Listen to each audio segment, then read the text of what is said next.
Bismillah walhamdulillah wa kafa billahi nasira. Assalamualaikum warahmatullahi wabarakatuh.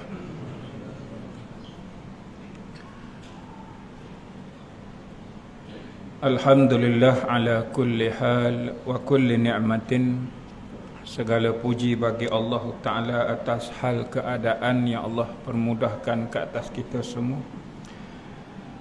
Wa kulli ni'matin, dan setiap daripada nikmat kurniaan yang telah kita guna pakai selama ini.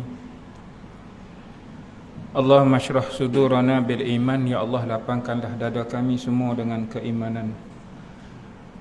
Warzuqna fahma, rezekikan kepada kami semua kefahaman. Wazidna ilma, tambahlah kepada kami semua ilmu-ilmu pengetahuan nafi'ah yang memberi manfaat ke atas kami semua. Wa syifaan min kulli da'in, dan kesembuhan atas apa sakit yang kami tanggung ya Allah, zahir dan batin. Waghfir lana, maafkanlah kami semua ya Allah. Fa innahu la yaghfiruz dzunuba illa anta ya arhamar rahimin. Rabbana afrigh alaina sabran, ya Allah, limpahkanlah ke atas kami sifat-sifat sabar. Wasabbit aqdamana, dan teguhkanlah pendirian kami. Wansurna alal qaumil kafirin, dan menangkanlah kami semua ya Allah atas segala golongan yang memusuhi kami. Wa sallallahu ala sayyidina Muhammad walhamdulillahi rabbil alamin. Amma ba'du. Allahumma hdi qalbi wa saddiq. Hadirin semua yang dikasihi Allah Ta'ala, sihat semua? Alhamdulillah, semua alhamdulillah.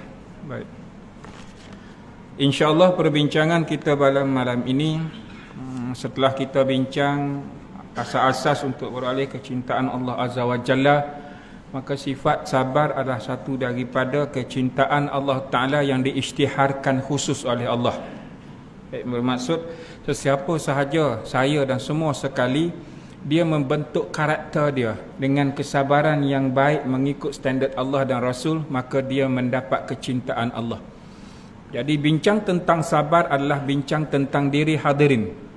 Bincang tentang sabar adalah bincang tentang karakter hadirin sendiri, kepribadian sendiri, akhlak yang baik, tingkah laku yang baik. Apa yang disebut kepribadian atau disebut tadi karakter, ia ada dalam kesabaran. Karena itu bincang malam ini adalah ujian kepada mukmin adalah suatu kemestian. Kalau disebut suatu kemestian adalah ujian kepada mukmin itu suatu yang wajib. Baik, sepintas lalu jom kita renung seketika. Kita ni dah beriman kepada Allah. Setuju tak ni? Kau berasa macam mana? Kita ni dah berisytiharkan diri la ilaha illallah Muhammad Rasulullah. Setuju? Kita dah taat kepada perintah Allah. Setuju? Cuba tanya sekejap sepintas lalu, dah kita ni taat kepada perintah Allah, dah buat apa yang Allah suruh, kenapa nak kena uji lagi? Gitu. Kalau betul nak kena uji, ujilah pada mereka yang tak beriman lagi. Betul tak? Sehingga mereka beriman. Kau berasa macam mana? Lontaran supaya hadirin mikir kejap. Bila Allah bagi tahu bahawa ujian kepada mukmin ada suatu kemestian yang mana perlu dilalui oleh orang yang beriman. Sekarang kita nak renung macam mana? Dalam ketaatan kita terhadap Allah Ta'ala, apa yang sepatutnya kita faham? Baik. Pertama, kenapa ujian itu suatu kemestian ke atas orang mukmin? Allah berfirman, a'udzubillahi minasyaitonir rajim, ma kana Allahu liyazaral mu'minina 'ala ma antum 'alaihi hatta yamizal khabitha minat thayyib. Allah tidak sesekali akan membiarkan orang-orang yang beriman sebagaimana keadaan kamu sekarang, sehingga dia memisahkan yang buruk daripada yang baik. Apa keadaan kita sekarang? Bercampur aduk antara mukmin dan munafik. Kenapa Allah menguji ke atas kita semua? suatu kemestian, kerana Allah nak membersihkan kita semua orang yang beriman, terpisah antara perangai orang yang beriman dengan orang yang munafik. Orang yang beriman dengan orang yang munafik. Allah nak asingkan terus. Siapa hadirin sekalian termasuk saya? Di mana? Di dalam hati dia. Semua maklum cerita tentang alamatul munafik. Semua cerita tentang munafik hadirin maklum. Tapi ada tak sifat munafik itu ada dalam diri kita? Sifat munafik itu ada tak dalam diri kita secara individu? Yang kita berkata beriman kepada Allah Ta'ala, ada tak kita mungkir janji kepada Allah? Kalau itu yang kita boleh maknakan bahawa adanya sifat-sifat itu, adanya sifat munafik dalam diri. Bukan soal kita tidak berjanji sesama manusia kita tak tunai, itu salah satu. Bukan hanya kadar amanah yang dikhianati, itu salah satu. Tapi berlakunya pengkhianatan itu disebabkan setiap individu itu ada kemunafikan dia. Atau individu itu sendiri ada kemungkiran dia. Dia mungkir. Dia tidak amanah atas individu. Sebab tu berlaku pengkhianatan. Jadi bila Allah Azza wa Jalla hendak membersihkan keimanan di dalam hati setiap mukmin itu, apa sahaja ciri-ciri munafik dan penyakit hati di atas orang-orang yang beriman itu, Allah nak bersihkan dengan sebersih-bersihnya. Mukmin kita yang beriman kepada Allah Ta'ala ini, Allah nak bersihkan daripada penyakit hati. Apa syarat untuk ke syurga Allah Ta'ala? Syarat untuk ke syurga Allah Ta'ala, dia kena cabut hasad. Dia kena cabut hasad dengki. Kalau hari ini hadirin masih ada hasad sesama manusia, jalan ke syurga itu sukar. Sebab Allah yang bagi tahu wa nazakna ma fi sudurihim min ghillin. Allah sendiri yang akan cabut hasad di dalam hati manusia yang beriman itu. Jadi kita pun fahamlah bahawa kita nak berhadapan dengan penyakit yang ada dalam diri kita ini. Hadirin perlukan kepada kecintaan Allah dan mesti duduk dalam suatu kesabaran yang Allah redai. Nak membersihkan, kerana tak nak berlakunya bercampur aduk antara satu sama lain. Dalam kelompok mereka yang beriman, adanya mereka yang munafik. Dalam mereka yang beriman itu, ciri-ciri kemunafikan ada juga dalam dirinya dan masih ada penyakit hati. Maka Allah pun isytihar dalam firman yang lain. A'udzubillahi minasyaitonirrajim. Allahu waliyyul ladzina amanu yukhrijuhum minaz zulumati ilan nur. Dan Allah yang menjadi wali, yang menjadi wakil ke atas orang-orang yang beriman itu, dikeluarkan dirinya daripada kelompok yang ada dalam kegelapan itu, dikeluarkan, diletakkan dalam cahaya. Cahaya hidayah, cahaya kebenaran, cahaya kebaikan. Allah yang bersaksi. Wallazina amanu yukhrijum, yang dikeluarkan mereka dari kegelapan kepada cahaya. Tapi siapa yang duduk lagi kekal lagi dalam kegelapan itu, maka dia akan bertuhan kepada Taghut.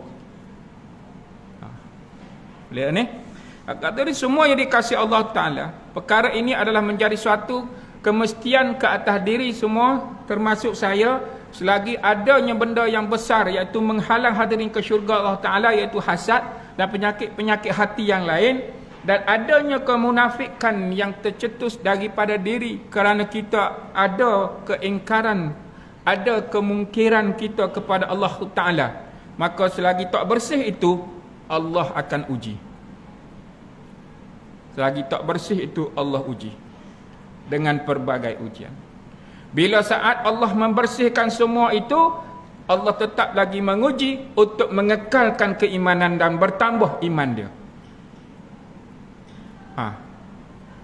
Bila berhenti ujian ini, mati. Berhentilah ujian ni.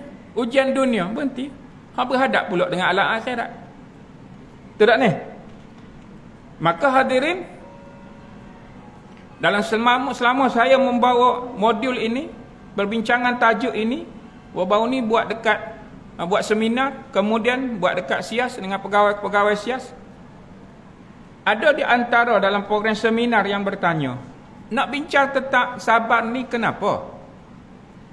Dilontarkan. Kenapa nak bincang tentang sabar? Kan kita ni dah ada sabar. Nak bincang buat apa lagi? Hadirin setuju tak ni? Semua sekali setuju tak nak tak payah bincang lah pasal sabar ni? Kan kita dah ada sabarnya. Setuju tak ni? Setuju yang malam ni tutup buku kita baca tajuk lain. Sungguh tak ada masalah saya. Dia lantar, bukan lantar dia nak protes, cuma dia mula-mula dia kata tak. Dia duk perhati dalam Facebook saya duk buat tajuk sabar itu cinta, mukjizat sabar dalam Al-Quran. Saya dah bawa tajuk sabar itu profesional. Macam-macam lah berkenaan dengan sabar ini. Kenapa Ustaz duk bawa sangat dah ajak orang untuk sabar? Kita kan dah ada sabar. Itulah lebih kurang. Bila dah masuk, dah sertai, bila kita terangkan dan jelaskan, baru faham. Yang kita ada sabar selama ini, kita tak diuji lagi dengan sabar yang sepatut, yang dalam kehendak Allah.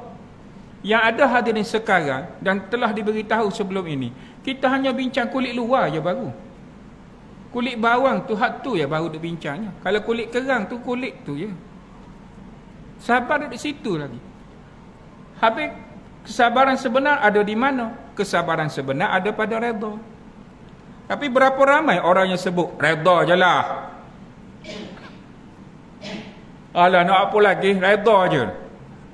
Tapi mengungut, sebut redha. Tapi dalam keadaan yang tak puas hati. Tapi kan, redha dah tapi kan. Tapi apa lagi? Kadang redha lah. Tak payah duk tapi-tapi lah. Lambat. Tahu tapi? Kalau orang Kelantan panggil tapi ni, berah yang ada antah tu duk tapi dalam dulang, tak nak keluarkan antah. Lambat. Tak payah duk tapi-tapi, tumbuk terus. Berapa mahal ni tak? Allahumma salli ala sayyidina Muhammad. Maka hadirin semua dikasihi Allah Ta'ala, maka di kalangan manusia itu terdapat orang-orang yang menonjolkan ciri-ciri mukmin dia. Alhamdulillah. Mereka bertutur dengan gaya mukmin, ada. Tapi apabila diuji dengan sedikit kepayahan dan ujian daripada Allah Ta'ala, maka mereka menjadi lemah. Maka keadaan inilah yang kita bimbang. Takut ciri kemunafikan itu ada dalam diri kita. Bila Allah Ta'ala berfirman, a'udzubillahi minasyaitonir rajim, wa minan nasi man yaqulu amanna billah fa iza uziya fillahi ja'ala fitnatan nas ka'azabillahi wala in ja'a nasrum min rabbika la yakulunna inna kunna ma'akum. Dan ada sebahagian daripada manusia yang berkata, kami beriman kepada Allah. Semua kalau ditanya sekarang ni, beriman tak kepada Allah? Ya, kami beriman kepada Allah. Tapi apabila dia diganggu, disakiti pada jalan Allah, dia menganggap gangguan manusia itu sebagai azab siksaan Allah. Susah dah nak hidup dengan masyarakat macam ni. Susahlah dengan jiran gini. Tadi kata beriman. Ini contoh lain hadirin. Ni bayangkan hadirin semua ni musim-musim hujan ni. Pakai dah cantik-cantik apa semua sekali. Start enjin motor nak keluar hujan. Tiba dia kata, hujan pula dah. La ilaha illallah. La ilaha illallah. Hujan. Elok-elok dah pakai macam ni, hujan pula dah. Satu, hak kedua. Asal aku basuh kereta hujan. Asal aku basuh kereta hujan. Tiga, nak jemur je baju, hujan lah. Asal aku nak jemur baju, hujan. Baik, sekarang nak tanya. Hak duk merungut, duk marah tu kepada siapa? Tanya soalan itu sahaja. Hak duk merungut, duk marah kepada hujan tu marah kepada siapa? Marah ke hujan ke atau marah kepada yang menurunkan hujan? Hak dah gagah sangat, hentikanlah hujan tu. Kalau dah gagah sangat, hentikan. Alihkan awal hujan tu letak tempat lain. Dengan hujan itu berseronok dan syukurnya orang tanam padi. Hadirin kan rasa tak berkehendak, tapi orang tanam padi. Lepas tu orang hak tanam getah, hak nak menoreh ni, turun-turun hujan. Aduh, aku nak menoreh pagi ni, hujan pula. Sebelah dia orang tanam padi. Sujud syukur hak tanam padi tu. Hadirin, marah siapa? Tadi kata beriman tak? Beriman. Kalau inilah yang disebut beriman, andai di situ ada munafik, jangan duk cari orang lain yang ingkar janji lah. Kita dah ada ciri munafik itu. Sebab apa? Beriman tapi merungut dengan banyak perkara apa yang Allah bagi. Syukurnya sikit. Sebab tu Allah kata qalilan ma tashkurun. Sikit sahaja orang yang bersyukur. Semua ini adalah ujian kesabaran ke atas kita semua. Allahumma salli ala sayyidina Muhammad. Apa yang Allah bagi tahu? Awalaisallahu bi'a'lama bima fi suduril alamin. Kami sentiasa bersama kamu. Dan apa yang Allah bagi tahu? Bukankah Allah lebih mengetahui apa yang terpendam dalam hati setiap makhluk? Hak terpendam jauh di sudut hati, Allah Maha tahu. Allah isytihar. Tadilah.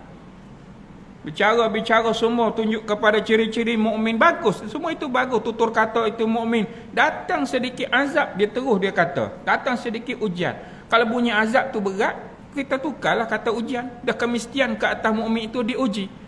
Sebenarnya nak membersihkan inilah.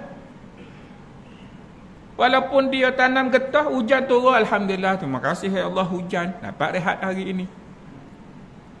Mana tahu kan? Sebab hadirin, wallahualam, sebanyak kali dah maklum kan. Hadirin, wallahualam, orang yang diuji tapi dia berada dalam lafaz alhamdulillah. Ujian kat atas dia teruk, tapi dia berkata alhamdulillah. Kita jumpa. Kalau hadirin jumpa, hadirin belajarlah sesuatu daripada dia, minta nasihat daripada dia. Kenapa dia sampai boleh sebut alhamdulillah walaupun masa itu dia diuji dengan sangat dahsyat, dengan ujian dunia, dengan ujian penyakit, dengan pelbagai. Wallahualam. Lihat ni. Maka Allah bagi tahu apa? Wala ya'lamannallahu allazina amanu wala ya'lamannal munafiqin. Dan sesungguhnya Allah mengetahui orang-orang yang beriman dan dia mengetahui orang-orang siapa yang munafik. Gitu. Dalam surah Ankabut ayat 10 dan 11. Maka mereka ini bila masa mereka bertutur dengan lisan mereka, tapi pada tindakan itu mendustakan apa yang diucapkan. Ini nak membersihkan ni hadirin. Ujian kesabaran ke atas mukmin, nak ulang lagi sekali, untuk membersihkan apa yang terpendam dalam hati. Kemudian apa yang dia lafaz itu mesti menepati dengan apa yang dia lafazkan. Sekiranya bercanggah daripada apa yang dia lafazkan dengan apa yang dia buat, maka ada benda yang tak bersih lagi. Kan kemanisan iman itu dapat dinikmati bila mana hadirin tidak mensyirikkan Allah. Kemudian dia berhati-hati dalam perkara makruh dan syubhah. Dia beringat perkara haram, yang beriman jelas. Yang beriman. Sebab itu bila sebut Islam, dia diiringi dengan beriman. Berapa ramai yang Islam tapi tidak beriman. Berapa ramai yang berbicara saat dia buka tudung, dia kata ini diriku dengan Allah Ta'ala, aku tahulah nak berurusan macam mana. Saya buka ini, saya tahu, dan Allah pun Maha tahu. Pandai cakap. Tapi kenapa membuka dengan sengaja dan dipamerkan dan menunggu komen? Ada yang mencerca, ada yang mendoakan supaya kembali mendapat hidayah. Allahumma salli ala sayyidina. Maka perkara ini sehinggalah hadirin semua dapat dibersihkan dengan sebaik mungkin. Maka keadaan ini kembali kepada saya dan hadirin semua, bagaimana nak bersabar melalui ujian ini. Sebab tu bicara tentang sabar adalah membentuk karakter hadirin, membentuk kepribadian hadirin.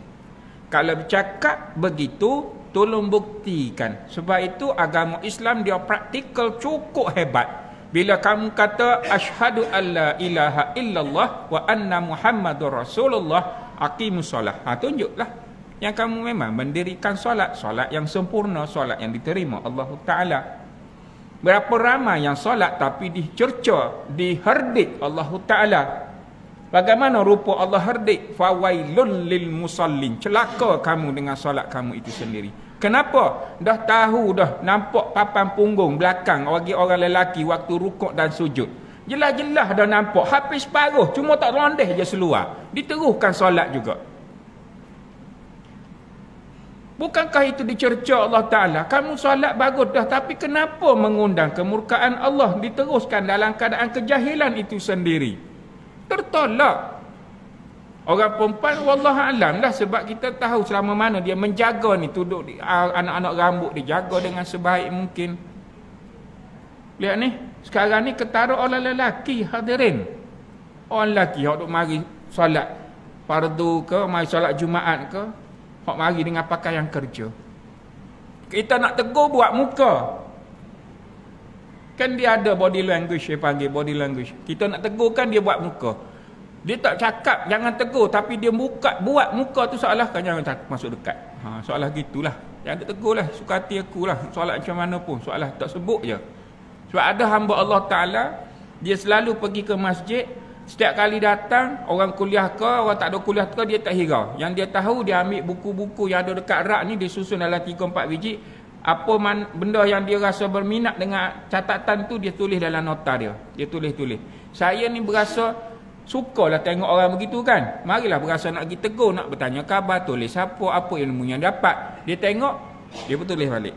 Dia tengok, dia pun tulis. Dengan bahasa yang kacau, aku dengan menulis. Soalnya gitulah. Sebab selama dia ada, dan selama dia dengan cara itu, hanya boleh senyum sahaja. Nampak saya senyum sebab nak sangat. Tapi selama itulah tak dapat masuk dekat, kerana dia memang declare sungguh jangan ganggu dia. Dengan bahasa yang tidak disebut, tapi gaya bahasa badan dia. Hadirin semua yang dikasihi Allah Ta'ala. Baik, Allah Ta'ala berfirman, A'udzubillahi minasyaitonirrajim. Wa minan nasi man ya'budullaha ala harf. Fa in asabahu khairun itma'anna bih. Wa in asabatuhu fitnatun qalaba ala wajhihi khasirat dunya wal akhirah zalika huwal khusranul mubin. Dan ada di antara manusia yang menyembah Allah dengan sikap dan pendirian yang tidak tetap. Ianya sekiranya beroleh kebaikan, senang hatinya dengan keadaan itu. Dan sekiranya dia ditimpa fitnah kesusahan, dia akan kembali kepada kufur. Dia rugi dunia dan akhirat, dan dia ternyata dalam kerugian yang nyata. Tadilah tegur tadilah. Beribadah kepada Allah Ta'ala dengan tiada pendirian yang tetap. Solat. Qamu kusala, dalam keadaan dia malas. Alah, solat kau? Solat, buat. Hadirin, jangan sentap tau. Jangan pula kecil hati. Belajar tentang alamat munafik ni, ada tak kita saat solat ni kita malas? Tanya hak tu je. Bukan tanya orang lain, tanya kita. Ada tak waktu kita masuk, kita bangun mendirikan ibadah kepada Allah Ta'ala, dalam keadaan kita mengungut, aduh tak solat kan, nanti tak laksanakan perintah. Kalau tak buatkan, berdosa kan, buatkan, aduh tak apalah, bangunlah, buatlah dia solat. Solat sampai kena kejut, dah lah tu sujud lama sangat, dia ambil wuduk semula lah. Kenapa? Dalam sujud pun tidur. Malah, ya Allah, sujud pun sampai tertidur. Allah lah, hai. Bangun, dia ambil wuduk semula. Batal dah solat kamu tu. Kan sujud kerana baca lama sangat, tapi berdekur dah. Tak payah. Tapi kalau budak umur 10 tahun, tak apalah hadirin. Mari program Qiyamul Lail, buat majlis kat program kat masjid. Umur 10 tahun ajar untuk Qiyamul Lail. 10 tahun. Boleh dah? 11 tahun. Dia tidur dalam sujud. Menasabahlah dia. Bukannya selalu bangun pukul 3, 4 pagi ni. Tak biasa, nak biasakan. Dalam sujud tidur. Tak apa. Dek, bangun. Habis kalau dah cucu pun dah ada. Menasabahkan macam tu. Anak dah berderet.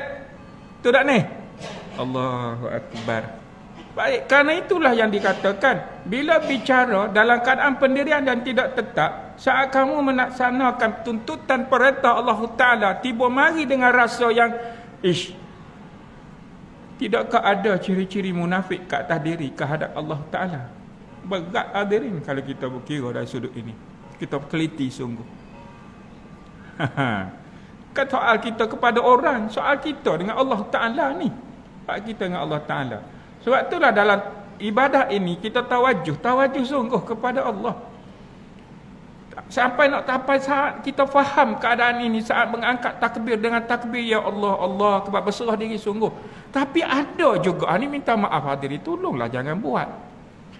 Allahu Akbar kabira walhamdulillahi katsira la ilaha illallah. Takbiratul ihram dicampur dengan doa iftitah. Menasabah ke? Takkan tak boleh beza. Takkan tak boleh nak beza. Sudah bagi salam, bangun terus keluar. Kita bagi salam. Sebab saya boleh sebut, sebab sebelah saya.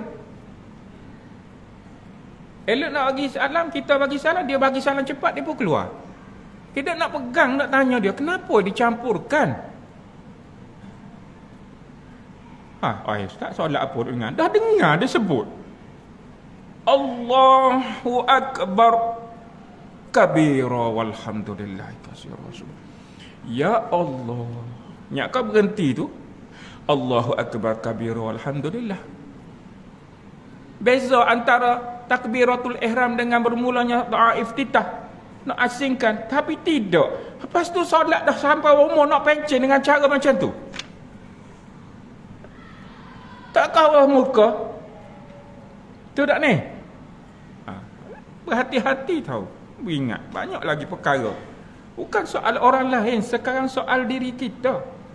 Perkara ini untuk membentuk karakter, untuk berubah dari sikap kita ni. Saya boleh sampaikan, saya boleh beritahu dah hadirin. Sebenarnya saya cakap jujurlah hadirin. Sebenarnya saya berasa malu daripada dulu duduk dalam platform ini. Berbanding hadirin semua yang ada. Berasa malu dengan keadaan ini. Kenapa? Hadirin lebih alim sepatutnya daripada saya. Dengan tenaga pengajar yang ada. Kenapa? Setiap malam hadirin dihidangkan dengan pelbagai jenis ilmu. Ada faraid, ada usuluddin, ada apa lagi? Fiqh. Ada bab tasawuf apa semua. Bukan saya seorang duduk kat kerusi ni. Tiap malam adanya tenaga pengajar. Hadirin dalam madrasah yang cukup hebat, saya rasa hadir lebih alim daripada saya. Saya berasa malu diri, berasa nak bodoh. Kadang-kadang rasa, ya Allah, siapa yang boleh ganti, tak apa. Kalau kira-kira sebenarnya, ustaz tak mari malam ni, di antara Jumaat ada ni boleh bangun. Tak ada, saya boleh ganti. Saya duduk kat sini dah 10 tahun dah, khatam dah kitab Minhatul Musalli ni. Boleh masuk. Saya dah faham cerita faraid ni. Mari duduk. Sungguh. Tak perlu tunggu nazir dah. Cakap nazir saya ganti malam ni. Bahagian pengurusan dakwah kau. Sungguh ada ni. Kenapa? Kerana kita didedahkan dengan pelbagai dah maklumat. Tapi kalau hanya sebagai seorang pendengar tanpa pengamal, tak beri manfaatnya banyaklah kat atas diri kita. Sebab tu berlaku berbagai teguran, berbagai apa-apa yang berlaku kat atas diri kita ini masih lagi tak mencapai suatu kepenisan yang sepatutnya, kerana ada benda yang tak sempurna. Ada benda yang tak sempurna lagi. Kerana itu hadirin semua yang dikasihi Allah Ta'ala. Ingat bila orang itu berada dalam keadaan dia kehadrat Allah Ta'ala dengan sikap dan pendiriannya yang tidak tetap, selama itulah dia akan diuji Allah Ta'ala sehingga dia kembali istiqamah dan tetap dalam jalan Allah. Seperti yang Allah Ta'ala firmankan, a'udzubillahi minasyaitonir rajim, innal ladzina qalu rabbunallah summastaqamu. Sesiapa yang di antara kamu semua termasuk saya yang mengisytiharkan dirinya Tuhannya Allah. Allah Tuhanku, angkat tangan. Allah Tuhanku. Kemudian dia istiqamah. Mencapai kepada istiqamah tu, selagi tak sampai istiqamah tu, Allah uji sampai kamu bersih. Sampai kamu angkat takbir kepada Allah, tiadanya perkara yang kamu syirik dan tidak adanya benda-benda yang menghampiri kepada syirik. Sehingga kamu mengangkat takbir Allah Ta'ala, kamu tidak meletakkan dirimu dalam perkara syubhat. Sehingga kamu membuang perkara-perkara makruh yang Allah tak suka secara jelas. Perkara syubhah yang Allah tak suka, yang Rasul tak suka secara jelas. Hadirin, siapa yang boleh menjaga dua perkara ini, dia benar-benar menjaga agamanya. Kita tadi jumpa dengan sahabat ni dia selalu keluar negara. Di antara perkara yang dia rasa amat sukarlah sikit bila berada di Bangkok. Dia kata bila ada kat Bangkok ni dia rasa agak sikit kesukaran bila nak makan. Kenapa? Dalam roti pun ada babi. Ada unsur babi dimasuk, bukan babi seekor tu. Dalam tu roti. Bangkok keseluruhan tu, ya Allah, dia kata satu hari telur rebus ni kata paling selamat dah lah kan. Telur rebus paling selamat dah dia rasa. Dipotong separuh, diletak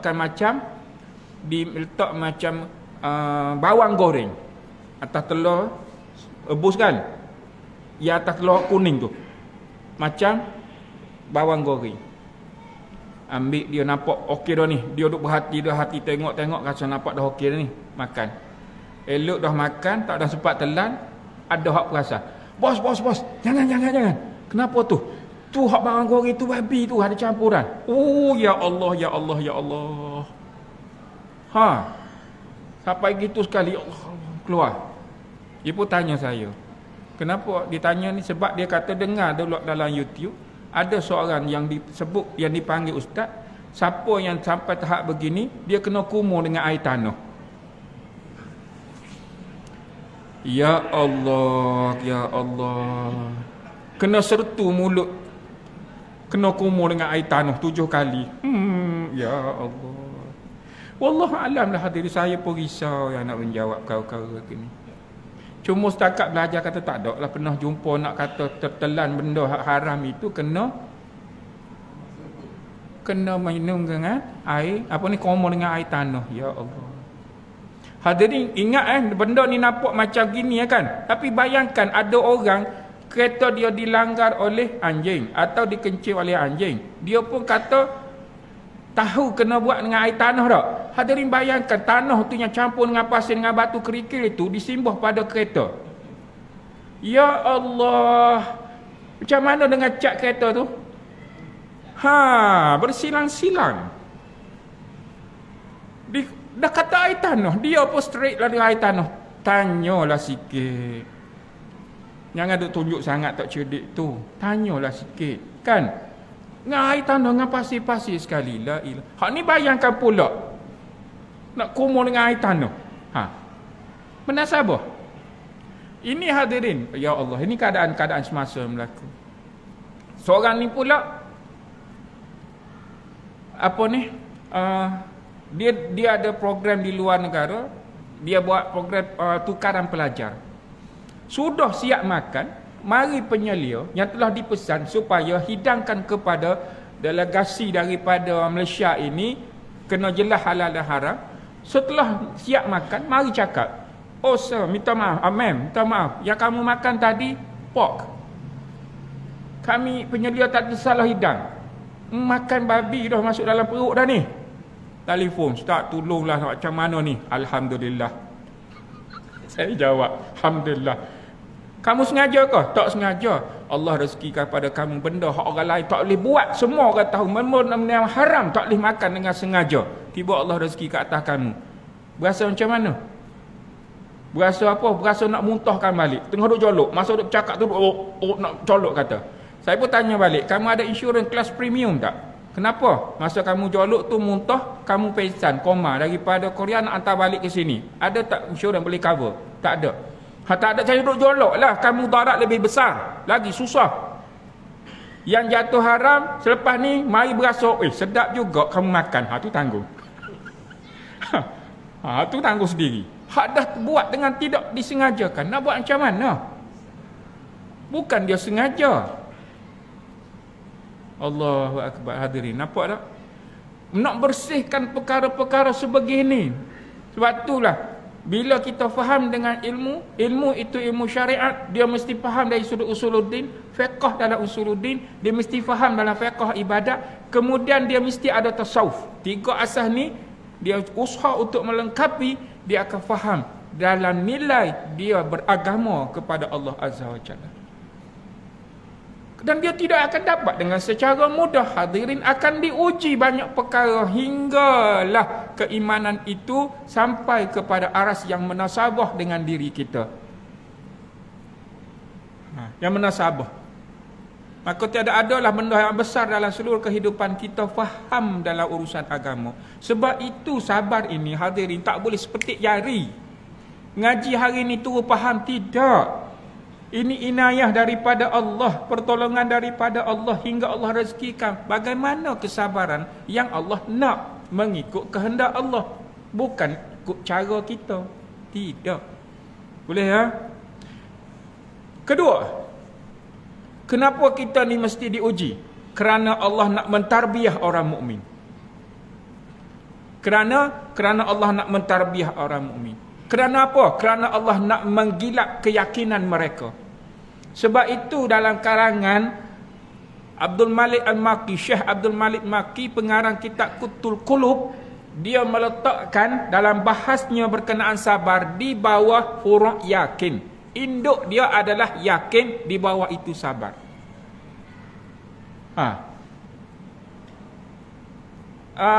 Imam Ghazali susunan dia sabar dan syukur. Syekh Dr. Yusuf Qaradawi susunannya berbeza, cara lain pula. Tapi masih lagi membicarakan tentang sabar. Bahasnya berbeza pula. Tapi kalau Syekh Abdul Malik Maqi meletakkan sabar ini di bawah kata apa? Huruf induk dia yakin.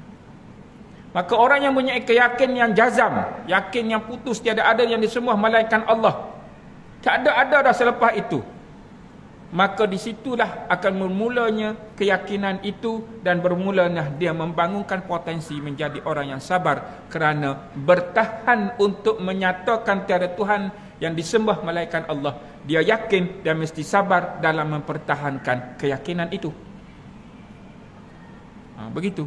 Sebab itu orang mukmin diuji kerana dia nak mentarbiah. Selagi mana hadirin mendapat tarbiyah Allah Ta'ala, di situlah dia akan belajar dan terus belajar untuk mendapat kefahaman, kesabaran yang sebenarnya dalam kehendak Allah Ta'ala. Selagi mana ada lagi was-was dia dengan Allah Ta'ala, kalau aku berhenti kerja, siapa nak bagi makan? Dia masih lagi tidak yakin rezeki yang Allah tentukan. Gitu. Isyak dah kan? Maka dari itu ialah kita jumpalah bulan depan pula insya-Allah. Gitu pak. Ada urusan. Minta maaf Kadar itu ya, boleh tak? Allah, saya tak marah ni, sayang semua. Allahu Akbar. Barakallahu fikum jami'ah. Assalamualaikum warahmatullahi taala wabarakatuh.